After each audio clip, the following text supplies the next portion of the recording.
अब हम उनके गिरबान में घुसकर हमला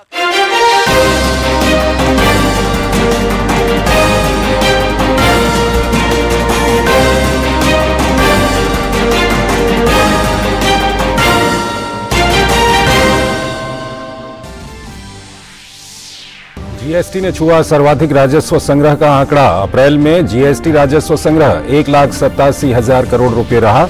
एक साल पहले के मुकाबले इस साल अप्रैल में जीएसटी कलेक्शन 19,495 करोड़ से अधिक हुआ। पीएम मोदी ने भारतीय अर्थव्यवस्था के लिए बताया बड़ी खबर।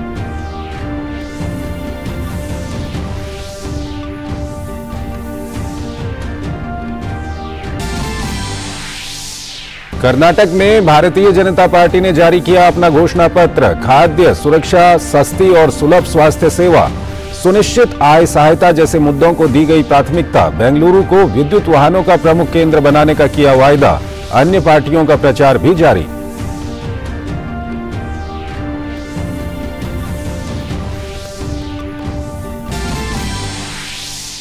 बसपा सांसद अफजाल अंसारी की संसद सदस्यता की गई रद्द। लोकसभा सचिवालय ने जारी किया आदेश। गैंगस्टर मामले में अदालत ने अफजाल अंसारी को सुनाई थी 4 साल की सजा।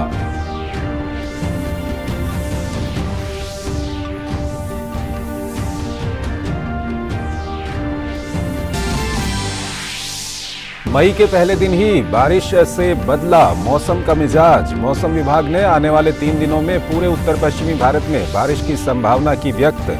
जम्मू कश्मीर, हिमाचल, उत्तराखंड के लिए अलर्ट जारी।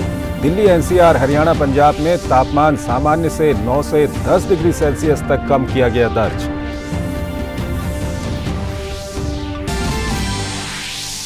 और ऑपरेशन कावेरी के तहत हिंसाग्रस्त सूडान से भारतीयों का आने का सिलसिला जारी। स्पाइस जेट से भारतीयों के एक और जत्थे को लाया गया जिद्दा। अब तक 2,400 से ज्यादा भारतीयों की सुरक्षित वापसी।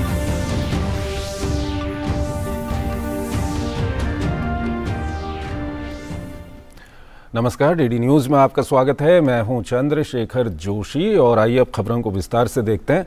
आर्थिक मोर्चे पर अच्छी खबर आई है। वस्तु एवं सेवा कर राजस्व संग्रह ने इतिहास रच दिया है। अप्रैल में जीएसटी संग्रह 1,87,000 करोड़ रुपए रहा है, जो जीएसटी लागू होने के बाद अब तक का सर्वाधिक कलेक्शन है। वित्त मंत्रालय ने सोमवार को जारी एक बयान में ये जानकारी दी है। वित्त मंत्रालय की ओर से जारी आंकड़ों के मुताबिक वित्त वर्ष 2023-2024 के पहले महीने अप्रैल में जीएसटी संग्रह 1,87,000 करोड़ रुपए रहा है। अप्रैल 2022 में जीएसटी राजस्व संग्रह 1,67,000 करोड़ रुपए रहा था। पिछले वर्ष अप्रैल के मुकाबले इस अप्रैल में जीएसटी संग्रह में 19,495 करोड़ रुपए ज्यादा की वसूली हुई है। हालांकि मार्च में जीएसटी संग्रह 1,60,000 करोड़ रुपए का रहा था। आंकड़ों के मुताबिक अप्रैल में जीएसटी राजस्व संग्रह बीते साल के अप्रैल महीने के मुकाबले 12% ज्यादा है। पीएम मोदी ने भी जीएसटी के रिकॉर्ड कलेक्शन पर खुशी व्यक्त की है। उन्होंने ट्वीट कर कहा कि भारतीय अर्थव्यवस्था के लिए बड़ी खुशखबरी। कम कर दरों के बावजूद बढ़ता कर संग्रह इस बात की सफलता दर्शाता है कि जीएसटी ने एकीकरण और अनुपालन को कैसे बढ़ाया है।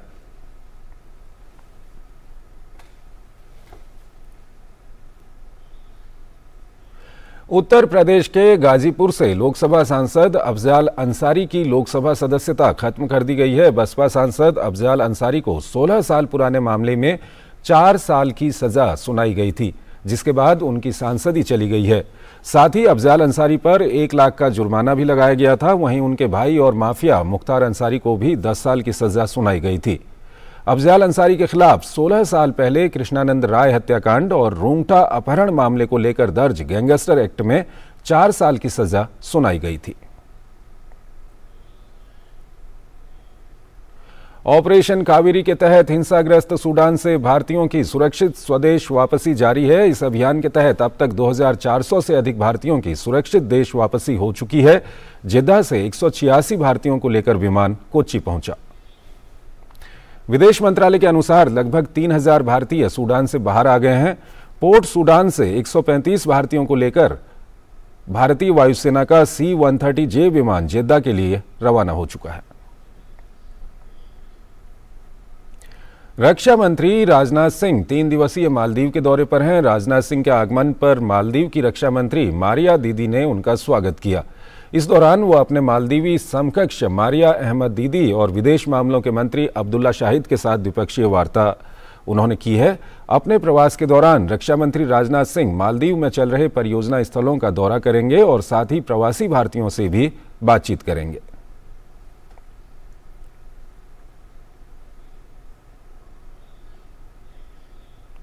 और आइए अब बात करते हैं कर्नाटक के चुनावी सफर की।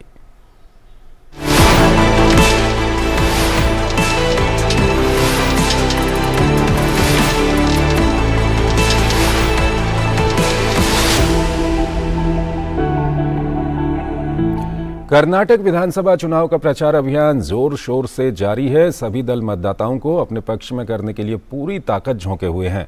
सोमवार को भी चुनावी प्रचार जारी रहा। भाजपा, कांग्रेस और जेडीएस सहित सभी दल और उम्मीदवार मैदान में डटे हुए हैं।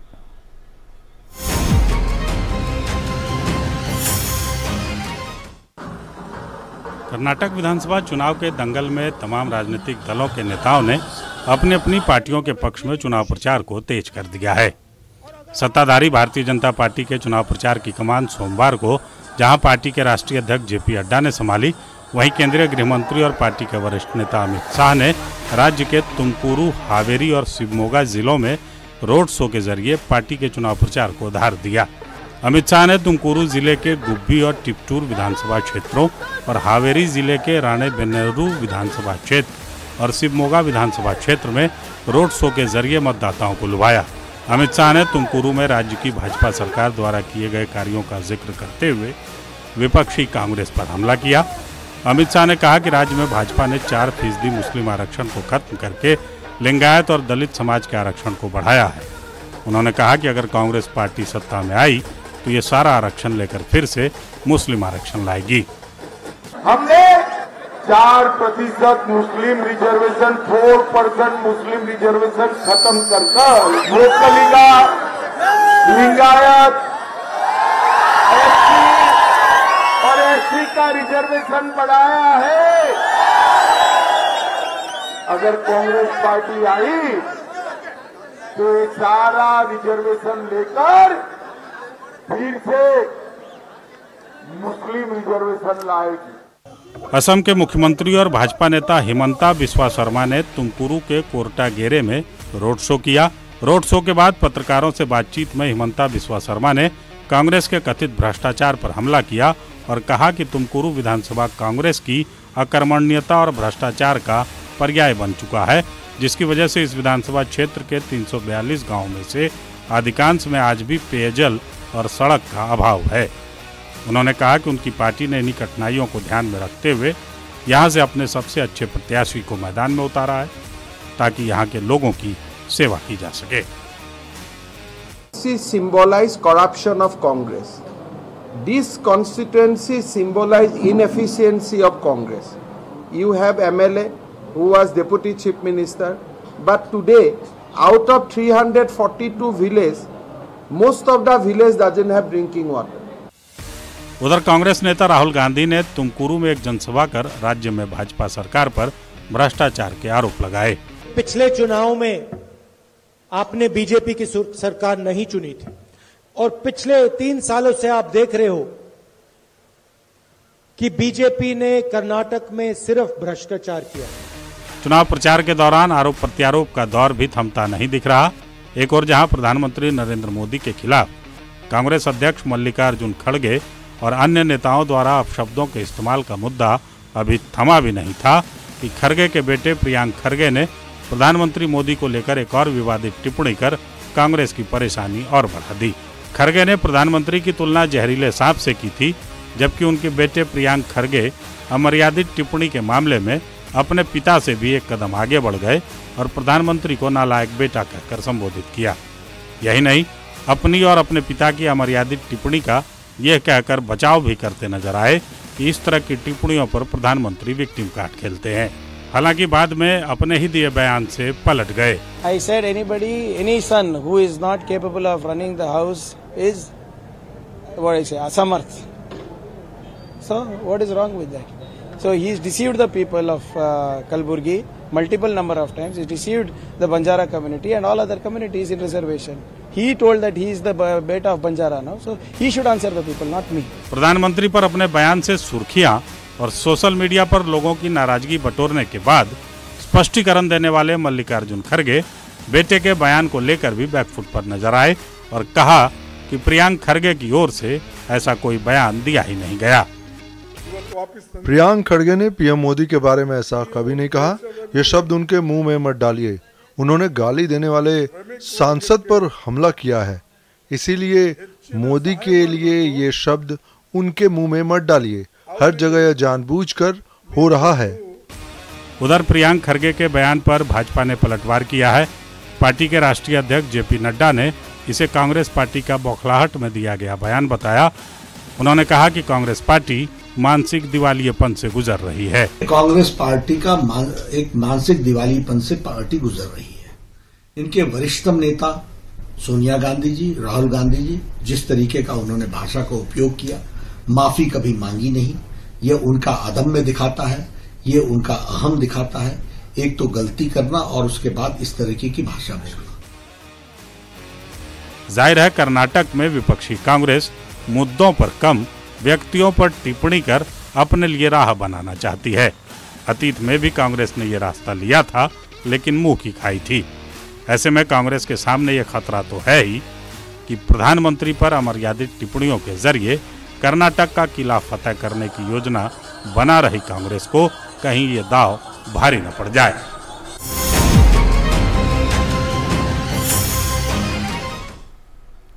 कर्नाटक विधानसभा चुनाव के लिए सत्ताधारी भारतीय जनता पार्टी ने अपना दृष्टिपत्र जारी किया। बीजेपी ने अपने दृष्टिपत्र में 6 प्रमुख विषयों पर फोकस किया है। अपने घोषणा पत्र में भाजपा ने सबसे बड़ा वादा राज्य में यूनिफॉर्म सिविल कोड लाने का किया है।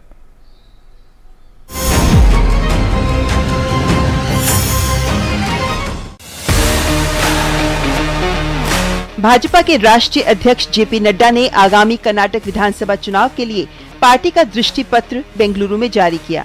इस दौरान भाजपा अध्यक्ष जेपी नड्डा, मुख्यमंत्री बसवराज बोम्मई, पूर्व मुख्यमंत्री और पार्टी के वरिष्ठ नेता बीएस येदियुरप्पा समेत कई नेता मौजूद रहे। इस मौके पर जेपी नड्डा ने कहा कि ये घोषणा पत्र वातानुकूलित कमरे में बैठकर नहीं बनाया गया, बल्कि राज्यों के कोने कोने का दौरा कर कार्यकर्ताओं ने मेहनत कर लाखों लोगों से सुझाव प्राप्त कर इसे बनाया है।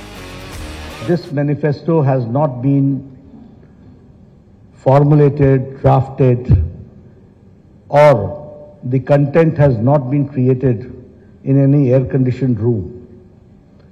A due exercise has been done, and after a great amount of toil and perseverance by our workers who visited every nook and corner of the state, got these suggestions, and connected to the thousands of 1,100 households that this content has been created, which is in the form of this manifesto.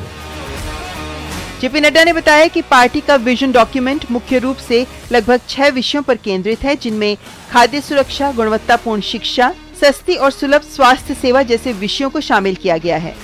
We have talked about infrastructure, we have talked about health, we have talked about education, we have talked about social justice, we have talked about economic development, but here we have also taken care of historic steps to protect and revive the glorious culture of Karnataka and the Kannadigas.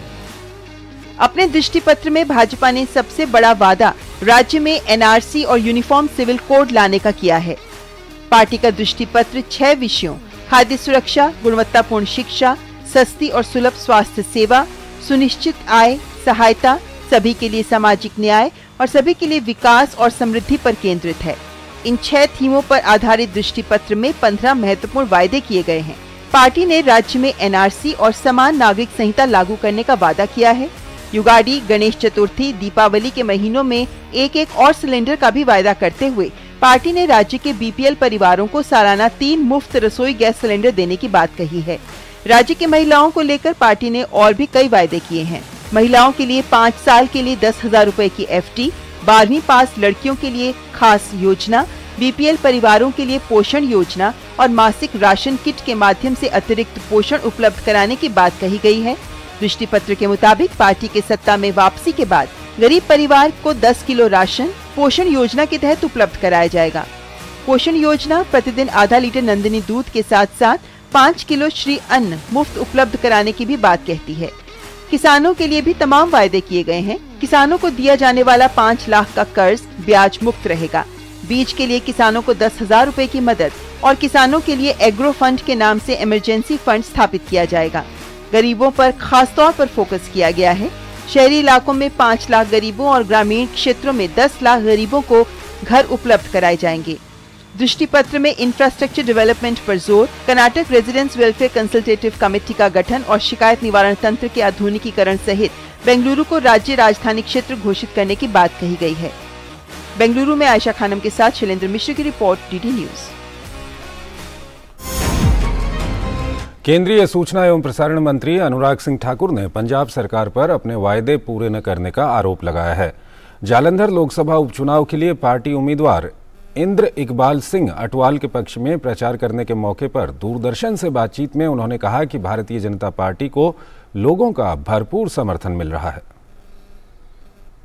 Jalandhar का वातावरण Bharatiya Janata party के पक्ष में है। लोग नरेंद्र मोदी जी के साथ चलना चाहते हैं, जालंधर का विकास करवाना चाहते हैं। जालंधर के लोग अपने आप को ठगा हुआ महसूस कर रहे हैं बाकी पंजाब की तरह। जो वायदे बड़े बड़े किए थे चुनाव से पहले, उससे मुकर गई है पंजाब की आम आदमी पार्टी की सरकार। ये केवल लगे हैं लूटने में, भ्रष्टाचार करने में। स्मार्ट सिटी का पैसा तक खा गए और नीचे जमीन पे दिखता कुछ नहीं।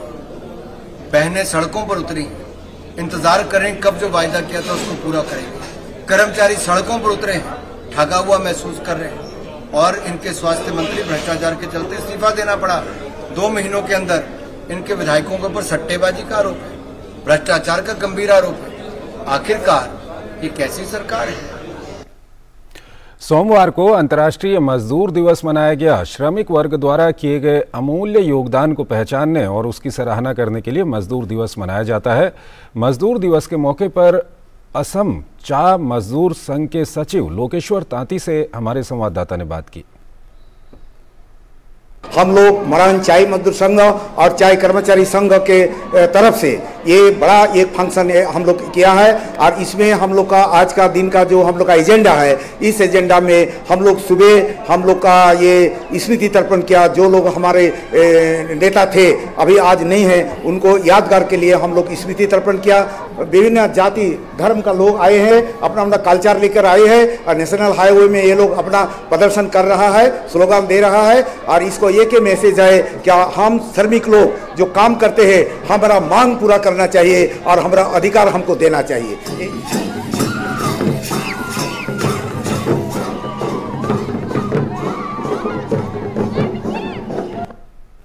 दिल्ली की राजनीति में इन दिनों अरविंद केजरीवाल के बंगले पर खर्च किए गए 45 करोड़ रुपए का मामला तूल पकड़ता जा रहा है। भाजपा ने जनता के पैसे से ऐश करने के आरोप लगाते हुए इस मुद्दे पर केजरीवाल के खिलाफ धरना प्रदर्शन किया। इस मामले पर आप बचाव की मुद्रा में है तो दिल्ली के एलजी ने भी इस प्रकरण पर 15 दिन में सरकार से रिपोर्ट मांगी है। आज मेरे घर में 4 या 5 कमरे हैं। मैं जहां भी जाऊंगा 4-5 कमरों से ज्यादा की मेरे को क्या जरूरत है भाई साहब? 4-5 कमरे ही चाहिए, हाथ पैर पसारने के लिए उतनी जगह चाहिए और जगह की क्या जरूरत है? आंदोलन की राजनीति से दिल्ली के मुख्यमंत्री बने अरविंद केजरीवाल आज खुद इसके शिकार हो गए हैं। भ्रष्टाचार के आरोप लगाकर नेताओं को घेरने वाले अरविंद केजरीवाल खुद ही इसकी चपेट में हैं। मामला कोरोना महामारी के दौरान अपने बंगले में 45 करोड़ रुपए खर्च करने से जुड़ा है, जिसे लेकर मुख्य विपक्षी दल काफी मुखर हैं। दिल्ली के मुख्यमंत्री अरविंद केजरीवाल के आवास की मरम्मत पर खर्च और उसमें कथित भ्रष्टाचार को लेकर भाजपा ने दिल्ली सरकार को घेरा है। अब दिल्ली भाजपा के कार्यकर्ताओं ने इसी सिलसिले में मुख्यमंत्री आवास के बाहर अनिश्चितकालीन धरना शुरू कर दिया है। पाप का घड़ा भर चुका है, भर के छलक चुका है। अब तो मेरे ख्याल से चारों तरफ जो है उसके दर्शन जो है सारे देश के लोगों को हो चुके हैं। अब तो सारे देश के लोग हमसे रिक्वेस्ट कर रहे हैं कि भाई साहब ये शीश महल जो है ये हमको भी दिखवा दीजिए। तो हमारा आप लोगों से ये रिक्वेस्ट है कि एक बार आप लोग किसी तरह देखो और रिक्वेस्ट करके उसके लिए एक एंट्री ओपन कराओ। यहाँ लोग डॉक्टर अंबेडकर जी का स्मारक देखने आते हैं, वो ये भी देखना चाहते हैं। इस बीच आम आदमी पार्टी के नेता दिल्ली के मुख्यमंत्री अरविंद केजरीवाल के खिलाफ लगे आरोपों पर कुछ नहीं बोल रहे हैं। A new day and a new FIR,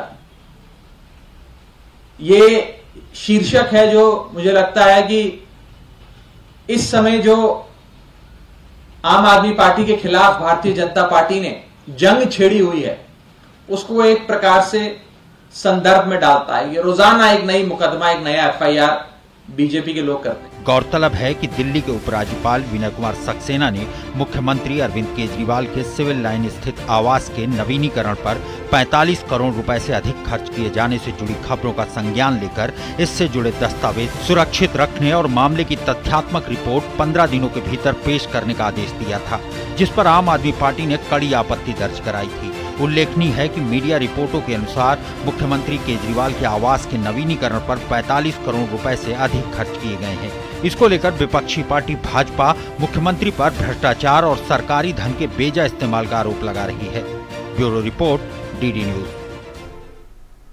इन दिनों पूरे देश में मौसम का मिजाज बदला हुआ है। उत्तर से लेकर दक्षिण तक तेज बारिश हो रही है, तो जम्मू कश्मीर से लेकर उत्तराखंड तक के ऊंचाई वाले इलाकों में बर्फबारी भी दर्ज की जा रही है। बेमौसम बारिश के चलते जहां अधिकांश राज्यों में पारा सामान्य से नीचे दर्ज किया जा रहा है, तो वहीं गर्मी के मौसम में लोगों को ठंडक का एहसास हो रहा है।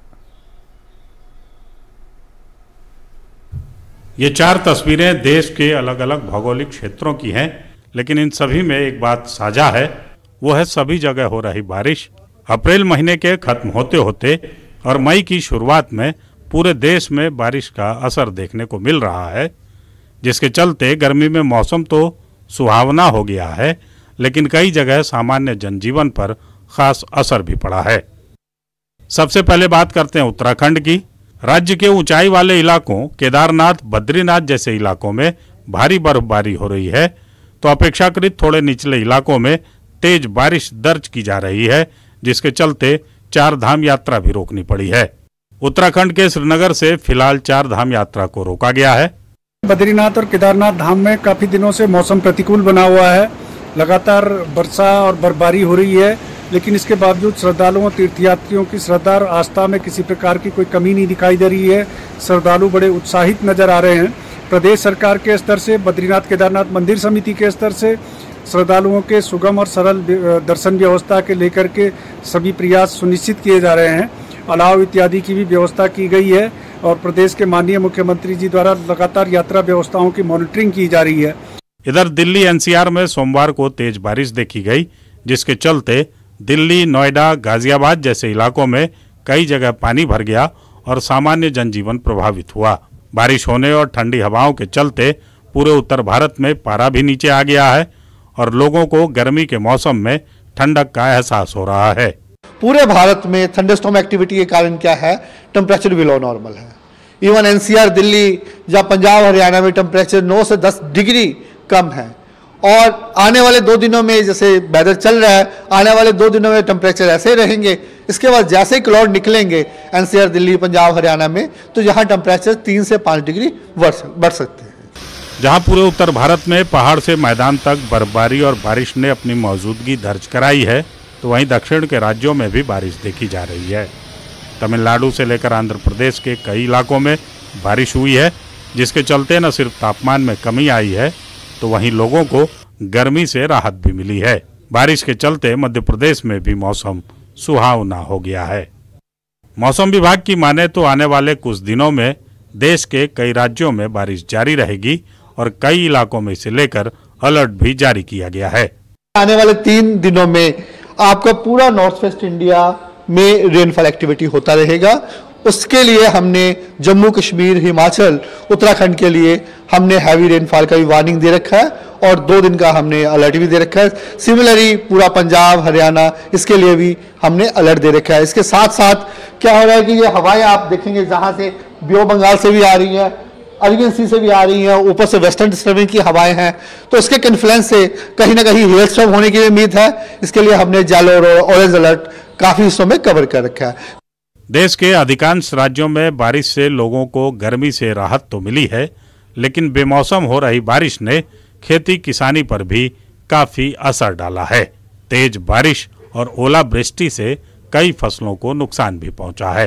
बारिश की वजह से खरपतवार, बीमारी और कीट, इनका प्रकोप बढ़ेगा। तो जितने भी हमारे किसान हैं जो सब्जी की खेती कर रहे हैं, उनको सावधान रहने की जरूरत है कि जैसे ही बीमारी या कीट का प्रकोप दिखाई दे तो समय रहते वो आवश्यक कार्रवाई करें। बारिश के चलते इन दिनों कई राज्यों में तापमान सामान्य से 10 डिग्री तक नीचे दर्ज किया जा रहा है, जिसे लेकर सर्दी गर्मी की मौसमी बीमारियां भी पैर पसारने लगी हैं। अचानक से मौसम में हो रहे बदलाव के चलते बच्चे और बूढ़े ज्यादा बीमार पड़ रहे हैं। जो मरीज जिनको सांस की बीमारियां हैं, जैसे कि टीबी है, इंटरस्टिशियल लंग डिजीज है, सीओपीडी है, वो अपना खास ध्यान रखें। उनके दवा लेने के बावजूद भी सांस में दिक्कत होने के आसार बहुत होते हैं और उनको एक्स्ट्रा दवाइयों की भी जरूरत पड़ सकती है। ऐसे में वो अपने लक्षणों को नकारे नहीं और अपने नजदीकी चिकित्सक या एक स्पेशलिस्ट, श्वास रोग स्पेशलिस्ट को जरूर दिखाएं। समूचे देश में मौसम की करवट ने जलवायु परिवर्तन को लेकर भी बहस को फिर से तेज कर दिया है, क्योंकि अब हर सीजन में मौसम के बदले बदले मिजाज देखना आम बात हो गई है। Bureau report, DD news. तो इस बुलेटिन में इतना ही। आप बने रहिए डीडी न्यूज के साथ। नमस्कार।